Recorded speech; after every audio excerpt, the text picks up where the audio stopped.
สวัสดีสมาชิกทุกท่านเนาะวันนี้พีซีพีเอสซันสิมาที่ว่าเราเกี่ยวกับที่ว่าการสร้าง Facebook ใหม่เลยเนาะปัจจุบันนี้เนาะพีซีพีเอสซันเนาะ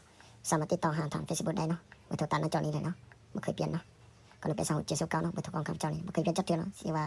รีบมาหลายปีเลยเนาะตามนี้เลยเนาะเบอร์นี้เลยเนาะซื้อพีซีพีเอสซันนี่ที่ว่าห้างก็สร้างใหม่เนาะซื้อ Facebook นี่เนาะล่าสุดเนาะมื้อนี้เนาะเดือน9เนาะ2025เนาะสร้างใหม่ล่าสุดเลยมื้อนี้เลยเนาะตามนี้เลยเนาะซื้อของข้าพเจ้านี่เนาะให้เขียนเป็นของตามนี้เลยหรือว่า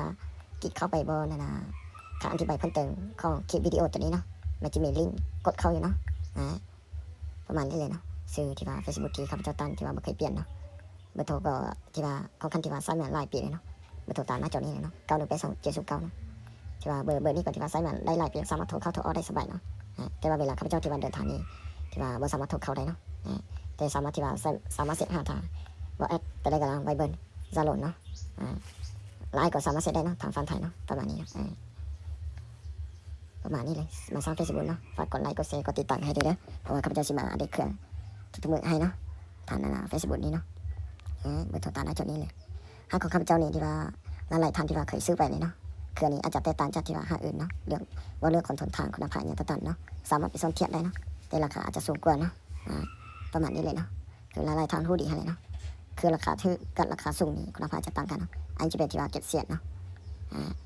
เก็บเสียดตัวนี้ที่ว่าเงียบประมาณ 95% เนาะเป็นเก็บเสียดที่ว่าใส่คอนเทนต์ 100% เนาะสำหรับลำนี้ที่ว่าจะเป็นลำ LT เนาะลำ LT 709เนาะมันจะมีชื่อของข้าพเจ้าเนาะ PCB อาซันเนาะ LT 709เนาะอยู่ในลำนี้เนาะลำนี้มีทันที่ว่ายีรูทั่วไปเนาะสามารถยีรูได้ทั่วไปเนาะเกี่ยวน้อยเบนี่ที่ว่าลำที่ว่ายีรูได้ทั่วไปเนาะกินเกี่ยวน้อยเวลาที่ว่ามาพ่นลูกนี่เกี่ยวที่ว่ามันจะน้อยเนาะแต่มันสามารถที่ว่ายีได้กันเนาะมันจะเป็นลูกวันโดมอเตอร์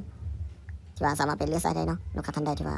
ยีลูกได้เนาะลูกมอเตอร์วันโดหรือว่าลูกวันระเบิดหรือว่าสลุกเนาะหรือว่าเสียไฟก็สามารถใส่ได้เนาะหลังของข้าพเจ้านี่เนาะประมาณนี้เลยนะอันจะเป็นที่ว่าหลัก AX เนาะตัวนี้เนาะจะเป็นหลัก AX 100%เนาะตัวนี้เนาะอันนี้จะเป็นที่ว่าหลักโคโดเนาะหลักโคโดเนาะตัวนี้เนาะหลักโคโดนี่ที่ว่าสำหรับที่ว่าลูกปืนอัลโหลนี้โคโดมันจะแม่นยังกว่าเนาะแต่ว่าอยู่ทางฝั่งเราไซน้อยเนาะ